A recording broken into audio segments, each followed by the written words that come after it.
अध्यक्ष महोदय, उसके लिए सब कुछ करना है, तो फिर कृषि उत्पादन का जो मूल आधार है, उस खाद और पानी की जो व्यवस्था है, जब उस पर ही कर लगाया जाता है, तो मेरे मन में आता है कि कहीं वित्त मंत्री महोदय अपनी ही बात को अपने ही सिद्धांतों के द्वारा तो काट नहीं रहे हैं।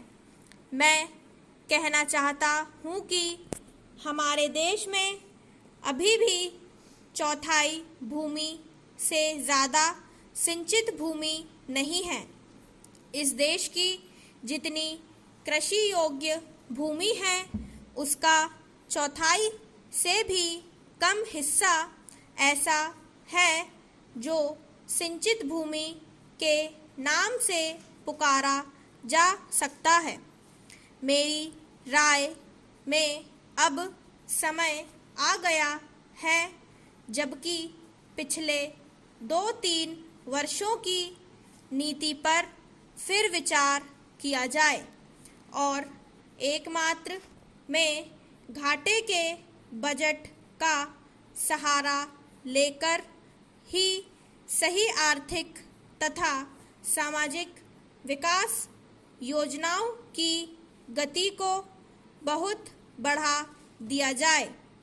इस मामले में मैं समझती हूँ कि तुरंत कार्यवाही होनी चाहिए ताकि आज जनसाधारण में जो असंतोष उभर रहा है, वह हानिकर दिशाओं में ना चलने पाए और आज के राजनैतिक वातावरण की दृष्टि से भी मैं कहना चाहती हूँ कि विकास की गति को बढ़ाने की आवश्यकता सर्वोपरि है।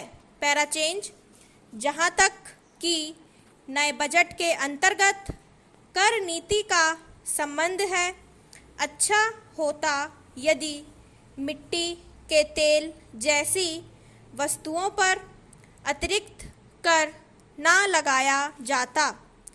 मेरी राय में इस प्रकार के करों से बचना ही उचित है, परंतु वस्तुस्थिति कुछ ऐसी लगती है कि प्रायः गरीबों पर करों का भार लादे बिना सरकार की गाड़ी आगे बढ़ ही नहीं सकती। एक नया कर जिसे पहली बार वित्त मंत्री ने लगाने की ठानी है, वह कृषि संपत्ति संबंधी कर है। अब से पहले कुछ राज्यों में कृषि संबंधी आयकर लगाया गया था, परंतु उसके प्रशासन तथा वसूली आदि में इतनी कठिनाइयाँ आई कि राज्य सरकारों को अपनी नीति बदलनी पड़ी। बात यह है कि जहाँ करोड़ों अनपढ़ तथा गांवों में बसने वाले किसानों पर हिसाब किताब रखने और रिपोर्ट भेजने की जिम्मेदारी लादी जाती है, वहाँ ऐसा कोई कर सफल नहीं हो सकता। उल्टे उसके कारण लाखों लोग कई प्रकार से सताए जाते हैं और फिर वे लोग सरकार से नाराज़ हो जाते हैं। इसलिए पहले देखना यह पड़ेगा कि यह कर कितने कृषकों पर लागू होने वाला है और उससे कितना रुपया कर के रूप में वसूल होगा। स्टॉप।